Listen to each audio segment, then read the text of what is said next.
Hello friends, അപ്പോൾ നമ്മൾ ഇന്ന് അടിപൊളി ചിക്കൻ കുറുമയും ദോശയും ഉണ്ടാക്കുന്നുണ്ട്. പെട്ടെന്ന് എങ്ങനെ ചിക്കൻ കുറുമ ഉണ്ടാക്കാൻ നോക്കാം. അതും തേങ്ങാപ്പാലൊന്നും ഒഴിക്കാതെ എങ്ങനെയാണ് ഉണ്ടാക്കുന്നതെന്ന് ഞങ്ങൾക്ക് കാണിച്ചു തരാം. ഞാനിവിടെ നൈറ്റാണ് കുക്ക് ചെയ്യുന്നത്.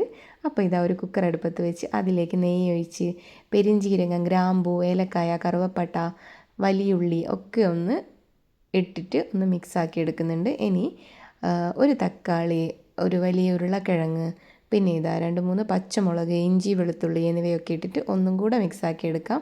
ഇനി നമുക്ക് അതിലേക്ക് ചിക്കൻ ഇട്ട് കൊടുക്കണം.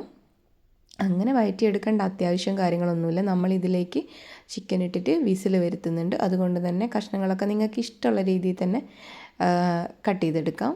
ഉരുളക്കിഴങ്ങ് നമ്മൾ മിക്സിയിലിട്ട് അടിച്ചെടുക്കുന്നതാണ്. അതുകൊണ്ട് വലുപ്പവും ചെറുപ്പവും ഒന്നും വിഷയമല്ല. ഞാനിവിടെ ഒരു 350 ഗ്രാം ചിക്കൻ എടുക്കുന്നുണ്ട്. ഇനി അത് നമുക്ക് കുക്കറിലേക്ക് ഇട്ട് കൊടുക്കാം. ഇനി അതിലേക്ക് കുറച്ച് ഉപ്പ് ചേർത്ത് കൊടുക്കാം. പിന്നെ കുറച്ച് മഞ്ഞൾപ്പൊടിയും കൂടി ചേർത്ത് കൊടുക്കണം. പിന്നെ നമ്മളെ മെയിൻ ഇൻഗ്രീഡിയൻ്റ് ആയ നമ്മുടെ അണ്ടിപ്പരിപ്പും കൂടെ ചേർത്ത് കൊടുക്കുന്നുണ്ട്.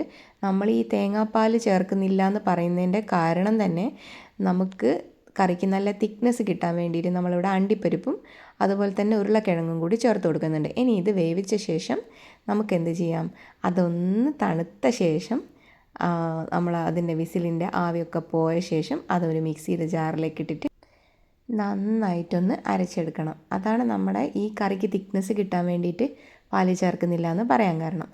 ഇനി നമുക്ക് കുറച്ച് വെള്ളം കൂടെ ഒഴിച്ചു കൊടുക്കാം. എന്നിട്ടൊന്ന് അടച്ച് വെച്ചിട്ട് ഒരു 2 വിസിൽ വന്നോട്ടെ.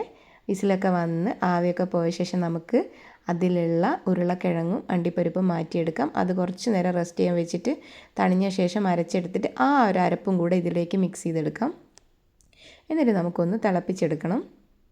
അപ്പോൾ ഇതാ മിക്സിയുടെ ജാറിൽ നിന്ന് എല്ലാം നമുക്ക് കുക്കറിലേക്ക് ആക്കി എടുക്കുന്നുണ്ട്. ഇനി ഒന്ന് തിളപ്പിച്ചെടുക്കാം. കറിക്ക് നല്ല തിക്നെസ് കിട്ടാൻ വേണ്ടിയിട്ട് നമുക്ക് എളുപ്പത്തിൽ ഉണ്ടാക്കിയെടുക്കാൻ പറ്റും. നമ്മൾ ഈ തേങ്ങാപ്പാലൊക്കെ ഉണ്ടാക്കിയെടുക്കണമല്ലോ എന്നുള്ള ഒരു ഇതിൽ നമ്മൾ ചെയ്തെടുക്കാൻ മടിക്കും. പക്ഷേ ഇതൊരു ഈസി മെത്തേഡാണ്. ഇനി ഇതാ നമ്മളെ മല്ലിച്ചപ്പും കൂടെ ചേർത്ത് കൊടുക്കുന്നുണ്ട്. കുറച്ച് കുരുമുളക് പൊടി കൂടെ ചേർത്ത് കൊടുക്കാം. നമുക്ക് നൈറ്റിലൊക്കെ പെട്ടെന്ന് കുക്ക് ചെയ്തെടുക്കണം എന്ന് വിചാരിക്കുകയാണെങ്കിൽ ഏറ്റവും വേഗത്തിൽ ഉണ്ടാക്കിയെടുക്കാൻ പറ്റുന്നൊരു കറിയാണ് ഇത്. അപ്പോൾ ഈസിയാണ്, നിങ്ങളെല്ലാവരും ഉണ്ടാക്കി നോക്കണം. വളരെ പെട്ടെന്ന് കഴിയും. നമുക്ക് രാത്രിയൊക്കെ ചിക്കൻ ഉണ്ടെങ്കിൽ പെട്ടെന്നൊരു കറി ഉണ്ടാക്കണം എന്നുണ്ടെങ്കിൽ ഇങ്ങനെ ചെയ്ത് നോക്കുക. നമുക്ക് ദോശയും കൂടി ചുടാം. ഇത് നമ്മുടെ എന്താ പറയുക, പച്ചരിയും ചോറും മാത്രം ചേർത്തിട്ടുണ്ടാക്കുന്ന ഒരു ദോശയുടെ കൂട്ടാണ്. ആ കൂട്ട് രാവിലെ ദോശ ചുട്ടപ്പോൾ രാത്രിയൊക്കെ കുറച്ച് ബാലൻസ് ഉണ്ടായിരുന്നു. അതും നമുക്ക് നല്ല ചിക്കൻ്റെ കുറുമയും കൂടിയും കൂട്ടി തിന്നാന്നുള്ളത് കൊണ്ട് തന്നെ നമ്മൾ അങ്ങനെയാണ് ചുട്ടെടുക്കുന്നത്.